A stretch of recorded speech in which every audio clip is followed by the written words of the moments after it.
የዋናው ጦርነት አጀማመርና ፍጻሜ በጸሐፊ ትእዛዝ ገብረስላሴ ጽሑፍ። የኢጣሊያ ጦር በ1887 ዓመተ ምህረት በኳአቲትና በሰንአፌ ራስ መንገሻን ደብረ ኃይላ ላይ እነቀኛዝማች ኃይለ ማርያምን በጦርነት ያሸነፈ ጊዜ ከዚህ በኋላ የኢጣሊያን ጦር ማንም ሊመልሰው አይችልም፣ የሚዋጋንም ቢኖር ሁልጊዜም አሸናፊዎቹ እኛ ነን የሚል ጽኑ የዋህነት እምነት በሮማም እንዲሁም ለቅኝ ግዛት በመጡ ኢጣሊያኖች ዘንድ አደረ። በዚህ ምክንያት ከደብረ ኃይላ ጦርነት ወዲህ ልጓሙን እንደወለቀለት ፈረስ ከደብረ ኃይላ እየፎለሉ ረጃጅሙን የአጋሜን፣ የእንደርታን፣ የእንዳ መሆኔን ወረዳዎች አልፈው ዋጀራት አሸንጌ ሐይቅ አጠገብ ደረሱ።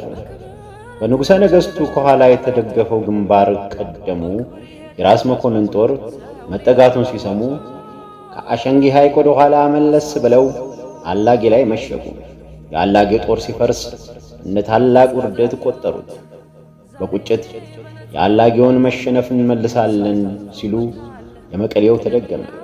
ሁለቱንም ውርደቶች በእጥፍ እንደማያዳግም አድርገው እንመልሳለን ሲሉ የአድዋው ተሰለሰ። ጣሊያኖቹም ወደፊት እንደምናነበው በአድዋ ድል ሳናደርግ መታረቁ የጣሊያን ክብር ይነካል ብለው በሮማ ዋና ምክር ቤት ተከራክረዋል። ሦስተኛ ውጤቱ የመሸነፍ በትርና ውርደት ማግኘት ሆነ። ከዚህ ሁሉ ሽንፈት በኋላ በየጊዜው ተለምነው የገፈተሩትን ዕርቅ ሁሉ በመጨረሻ በግዴታ ሊቀበሉ ተገደዋል። በዚህ ዘመን በኢትዮጵያ በኩል የታየው የጦር አመራርና የፖለቲካው አረማመድ ዘዴ አስደናቂ ነው። ደንበኛ የጦር የፖለቲካ ትምህርት ያልተማረው ወገን ተማርኩና ሰለጠንኩ የሚለው ወገን በሁለቱ ግንባር አሸንፎታል። ኢትዮጵያውያኑ በዝግታ በትዕግስት ዕለት በዕለት የጦር ኃይላቸውን እያጠናከሩ ሲሄዱ ባገኙትን ድል ኩራትና ትምክህት አሸንፏቸው ሳይገነፍሉ በየድሉ ማግስት የሰላም እጃቸውን ለኢጣሊያ ሲዘረጉ ቆይተዋል። የሁለቱን ጦር ሰራዊት ዕድል የወሰነው የአድዋው ጦርነት ተጀምሮ ሳለ ጣሊያኖች የተማመኑበት ግንባር ቀደሙ ጦር ፈራርሶ ከሚደነፉት ጄኔራሎች አንዱ ተማረከባቸው። ሁለቱ ሞቱ። አራተኛው ከዋናው አዝማች ጋር ወደ አስመራ ለመሸሽ ተገደደ። ቀጥሎም የኢትዮጵያ ተዋጊዎች አድዋ ላይ ሰፍረው ሳለ ግንባር ቀደሙና ቃፊር ጠባቂው የጠላት ጦር እስከ ገንደብታም ዘልቆና የኢጣሊያ ጦር ከምሽግ ወጥቶ መዋጋቱን ሲጠባበቁ እነሆ በመጨረሻ እንደተመኙት የኢጣሊያ ጦር ደርሶ ባለፈው ምዕራፍ እንደተገነዘብነው ግንባር ቀደሙ ጦር ሊፈታ ቻለ። ያወጣጡና ያጀማመሩን ሁኔታ በኢጣሊያኖች በኩል ያለውን ባለፈው በዝርዝር ተመልክተነዋል። ከጸሐፊ ትእዛዝ ገብረስላሴ መጽሐፍ ላይ የሚገኘው ቀጥሎ የተመለከተው ነው። ከኢትዮጵያ ጦር ሰራዊት ውስጥ የተከዜን ወንዝ ተሻግሮ እስከ ጸለምት ግማሹ ወደ ሽሬ የቀየረው ወደ ተንቤን ስንቅ ፍለጋ ሄዶ ስለነበረ ቅዳሜ ማታ ማለትም የካቲት 22 ቀን አጼ ምኒልክ ቀኛዝማች ታፈሰን አስጠርተው እንደዚህ አሉት። ስንቅ ፍለጋ የሄዱት ተመልሰው የገቡ እንደሆነ ሰኞ እንሄዳለን፣ ማለትም ወደ ሐማሴን። ስለዚህ አንተ በሌሊት ተነስተህ ግምጃ ቤት ጓዝ ወስደህ መተላለፊያችንን እንዳያውቁ በየሰፈሩ የሞቱትን የበቅሎና የፈረስ ሬሳ እያቃጠልክ አጥፋ አሉት። ቀኛዝማች ታፈሰ ማዘዛቸው ለጦርነትም ለሌላውም ጉዳይ ሁሉ ታፈሰ ሥራውን ሁሉ የማከናወን ስጦታ እንዳለው በማወቃቸው ነው። ቀኛዝማች ታፈሰ እሺ ብሎ እንደታዘዘ ሄደ። የዚህም ቀን ቃፊር ሆኖ የማስጠበቁ ተራ የራስ መንገሻ ዮሐንስ ነበር። ቀኑም ሲነጋ የካቲት 23 ቀን የጊዮርጊስ በዓል ነበር። ከሌሊቱ 11 ሰዓት ግድም የኢጣሊያ ጦር በድንገት ደረሰ። 500 ከሚሆኑ በር ከሚጠብቁ ከራስ መንገሻ ዮሐንስ ወታደሮች ጋር ገጠመ። እነዚህም መልሰው ሲዋጉ ሁለት ባሻ ባዙቅ ማረኩና ቢጠይቋቸው ግማሹ የአጼ ምኒልክ ጦር ስንቅ ፍለጋ መሄዱን ስለሰሙ ኢጣሊያኖች በድንገት አደጋ ጥለው ለመዋጋት 4 ጄኔራሎች በአባ ገሪማ በኩል፣ አንደኛው ጄኔራል በማርያም ሸዊቶ በኩል ተሰልፈው ይጓዛሉ ብለው ተናገሩ። ይህን ሲሰሙ ከቃፊር ጠባቂዎቹ አንዱ ወደ ንጉሠ ነገሥቱ ሰፈር እየሮጠ ሲሄድ በመንገድ ቀኛዝማች ታፈሰን አገኘና የያዘውን ወሬ ሁሉ ነገረው። በዚያን ጊዜ ቀኛዝማች ታፈሰ ከበቅሎ ወርዶ ፈረሱ ላይ ተጋባና በግልቢያ ወደ ንጉሡ ድንኳን ደረሰና ለእልፍኝ ዘበኞቹ ንገሩልኝ አለ። አፄ ምኒልክም ከድንኳኑ ወጣ ብለው ምን ነው ብለው ቢጠይቁት ጣሊያኖች አደጋ ለመጣል መምጣታቸውን ተናገረ። አፄ ምኒልክ ጣሊያኖች በተሰልፈው በጣም ተጠግተው ጦርነቱን ካልጀመሩ በቀር ጦሬን አሰልፌ ሁለተኛ አልወጣም ብለው ስለነበረ በከንቱ አሰልፎ ሊያስወጣኝ ሳይሆን ይዋጋ የመጣ መሆኑን ታምናለህን ብለው ታፈሰን ቢጠይቁት ዛሬስ እርግጥ ነው ብሎ መለሰ። በዚያን ጊዜ አፄ ምኒልክ ሄዳችሁ ይህን ወሬ አረጋግጡ ብለው በጅሮንድ ከተማንና ፈረስ ዘበኞቹን አዘዙ። ከዚያ ወታደሩን ለመሳሪያውን ይዞ እንዲነሳ ካዘዙ በኋላ ራሳቸውም የጦር ልብሳቸውን ለበሱና ወደ አዳራሹ ድንኳን ሄደው ተቀመጡ። በዚህም ጊዜ ፀሐይ ወጣች። ትግሬ ጦርም ከሌሊቱ 11 ሰዓት ጀምሮ ሳያቋርጥ ይታኮስ ነበርና ሲነጋ በሩቅ የጠበንጃው ጢስ ይታይ ነበር። የራስ ሚካኤል ሰዎች ወዲያው ሄደው ወደ ጦሩ ተጨመሩ። ከጦሩ 2 ሲሶ ግማሹ ስንቅ ፍለጋ የቀረውም አክሱም ጽዮንን ለመሳለም ሄዶ ያለው 1 ሲሶ ብቻ ነበር። በሰፈር የነበረውን የተኩሱን ብዛት በሰማ ጊዜ ሁሉም መሳሪያውን እየያዘ ወደ ጦርነቱ ሲጓዝ አፄ ምኒልክም በበቅሎ ሆነው ተከተሉት። በዚህም ቀን አገልጋይ ከጌታው ወታደር ካለቃው ተለያዩና ሁሉም ነዶ እንዳየ ዝንጀሮ ወደፊቱ ጦርነትና መድፍ ወዳለበት ለአገሩና ለንጉሡ ለመሞት ገሰገሰ። ማንም ሰው መድፍ ይመታኛል፣ የጠበንጃውም ጥይት ይመታኛል ብሎ በልቡ ፍርሃት ያደረበት የለም።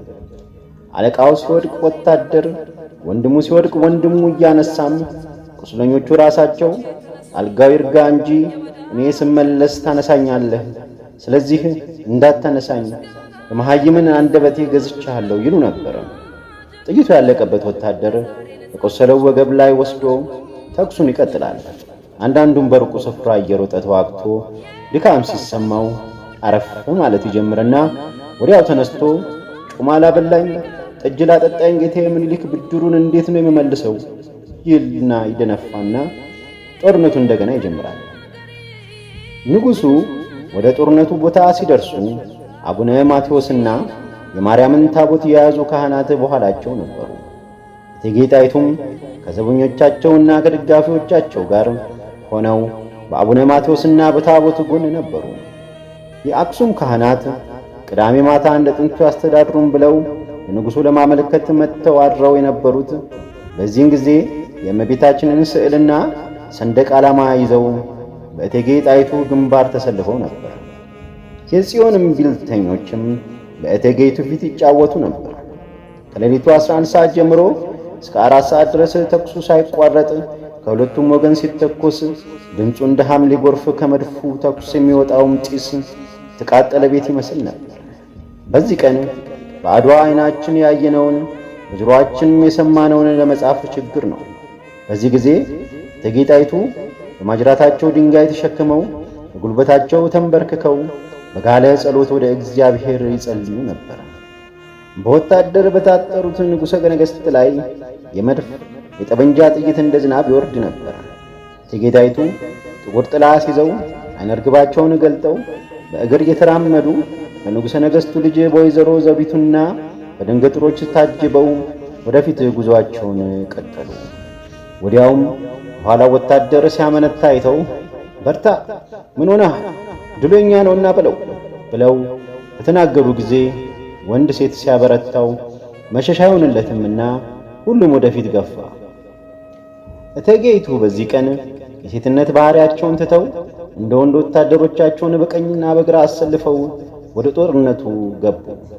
መድፈኞቻቸውን በቀኛቸው በኩል ጠምደው እየተኮሱ በመከላከል የሚወጋውን ጠላት ጦር ይመቱ ጀመር። አቡነ ማቴዎስ የማርያምን ታቦት አስይዘው ከቀሳውስትና ከመነኮሳት ጋር ሆነው የጊዮርጊስን ስብሐተ ፍቅሩን እያዜሙ ሲከተሉ ዜማው ሳያልቅ ድሉ ተፈጸመ። ንጉሡ ግን የሚሸሹትን ኢጣሊያኖች እየተከተሉ የሚወጉትን ወታደሮቻቸውን እየመሩ ሲሄዱ ከቀድሞዎቹ እንደ ሳር ቅጠል በጣም የሚበረክቱ ጣሊያኖችን አግኝተው ሲዋጉ የተኩሱም መጠን ከፊተኛው የበለጠ ሆነ። በዚያም ላይ የጣሊያ ብዙ ጀግኖች ወደቁ፣ የቀሩትንም ሸሹ።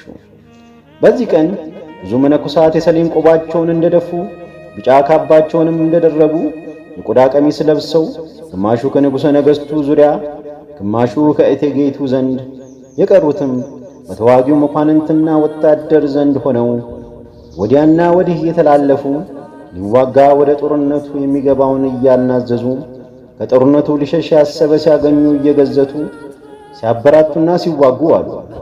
የኢትዮጵያም ጦር ከጦርነቱ የሸሸውን የጣሊያን ጦር የራቀውን በጥይት የቀረበውን በጦርና በጎራዴ እየመታ ፈጀው።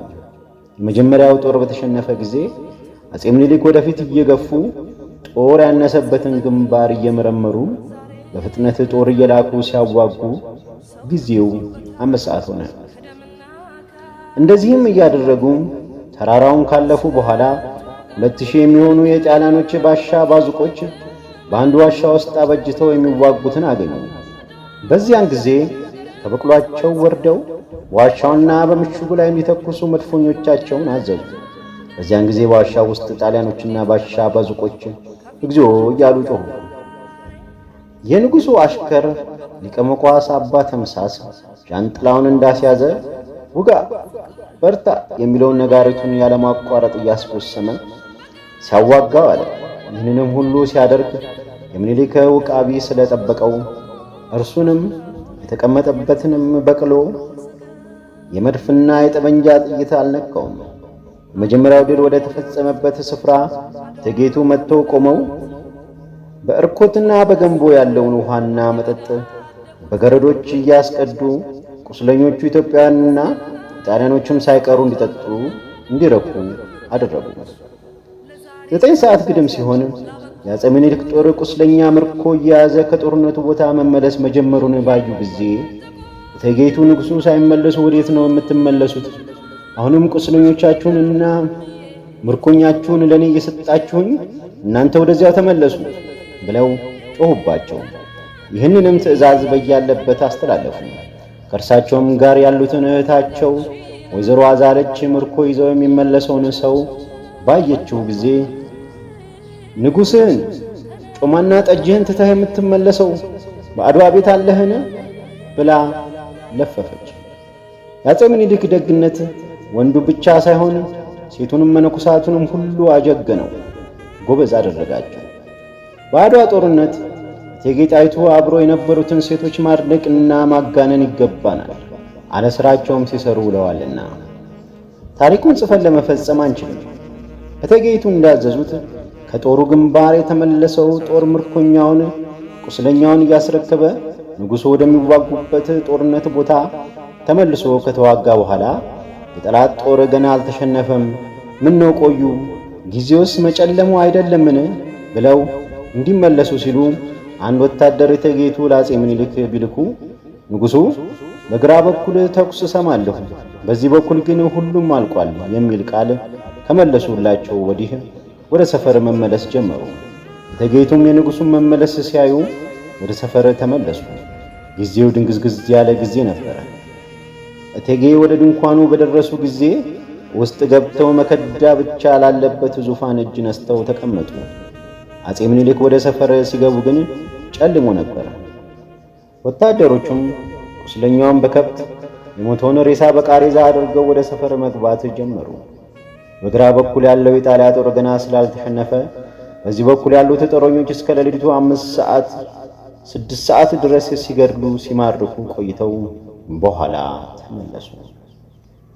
የዚህ የጸሐፊ ትእዛዝ ገብረ ሥላሴ ታሪክ ወታደሩ እንዴት ያለ ቆራጥነትና ጀግንነት እንደተዋጋ ሁሉም ጮማ ላበላኝ ጠጅ ላጠጣኝ ጌታዬ ለምኒልክ ሞታለሁ እያለ ወደፊት እየገሰገሰ ጠላቱን በመግደል ራሱን ለአገሩ መሰዋቱን ንጉሠ ነገሥቱን ዋና መሪ ሆነው ጦር ከበዛበት ወደ አነሰበት ወታደር በመቆጣጠር እያደላደሉ በዚህ ለፉ በዚህ በኩል ተዋጉ እያሉ በጦርነቱ መካከል ተገኝተው ሲዋጉ መዋላቸውን በንጉሠ ነገሥቱም ኋላ አቡነ ማቴዎስ ቀሳውስቱ የሚሸሽ ባገኙ ጊዜ ውጊያውን እንዲቀጥል በግዝት ሲመልሱት የቀሩትን መነኮሳት የሰሌን ቆብ የደፉ ቢጫ ካባ ደርበው የዳባ ቀሚስ የለበሱ በጦርነቱ መካከል ወዲያና ወዲህ የተላለፉ የሚሞተውን በማናዘዝ የሚሸሸውን በመገዘት ለሀገራቸውና ለሃይማኖታቸው ደንባቸው የሚፈቅድላቸውን አዋጊነትና የመንፈሳዊ አባትነት ሥራቸውን መፈጸማቸውን ያመለክታል።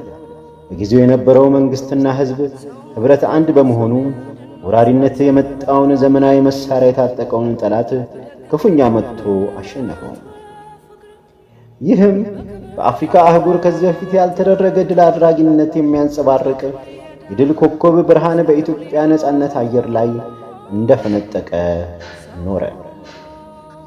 ከሁሉ በበለጠ ሁኔታ በውጫሌ ወር ክርክር ጊዜ ከፖለቲካው ተግባር ያልተለዩትና በአንቶኖሊና በጣሊያኖች የወራሪነት ሐሳብ ሲናደዱ ሲቆጩ የቆዩት እቴጌ ጣይቱ በዚህ በአድዋ ጦርነት የሰሩትን ሙያ ጽሑፉ አጉልቶ የተናገረውን ተመልክተናል።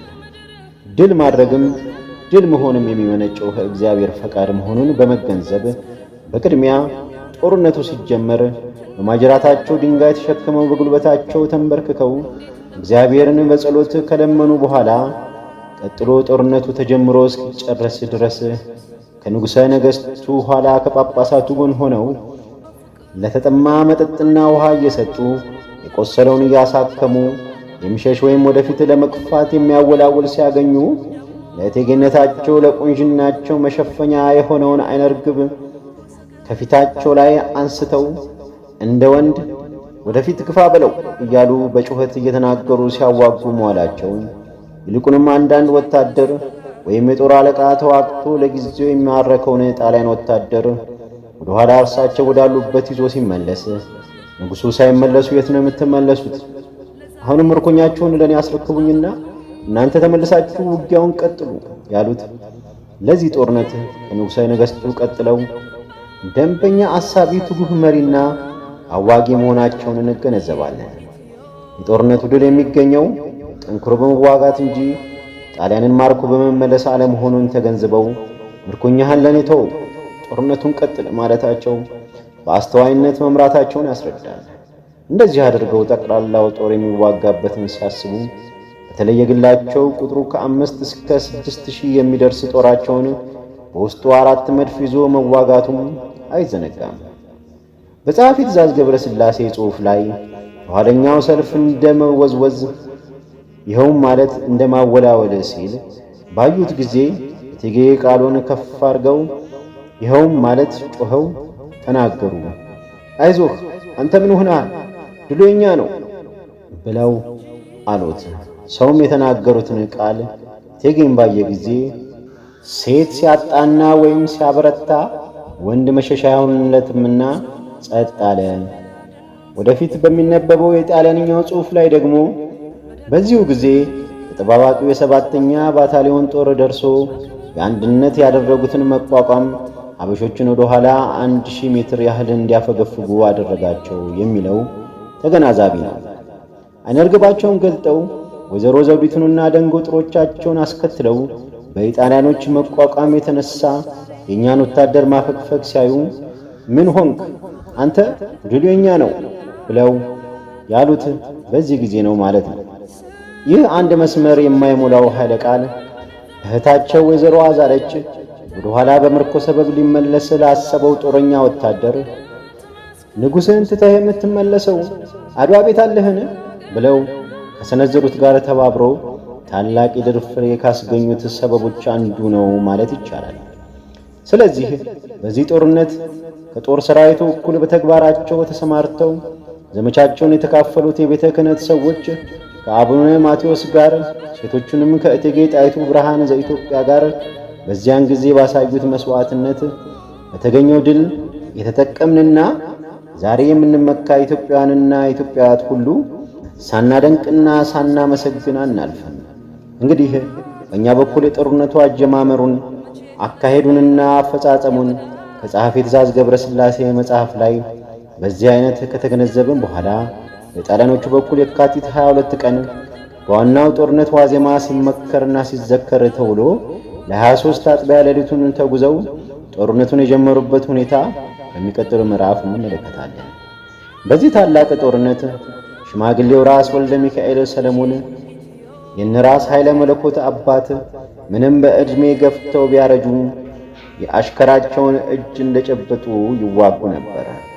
እነርሳቸውም በዕድሜ የገፉት በጀግንነት የታወቁት ራስ ደረሶ ምንም እንኳን የጦር አዛዥነቱን ወደ ራስ ወርቁ ቢዛወር ከንጉሥ ተክለ ሃይማኖት አልለይም ብለው መጥተው ጦርነቱን ተካፍለዋል። ይህ ሁሉ የአገር አፍቃሪነትና አንድነትን ያመለክታል። አጼ ምኒልክና የኢትዮጵያ አንድነት ከተክለ ጻድቅ መኩሪያ ምዕራፍ 39 እንዲህ ተነበበ።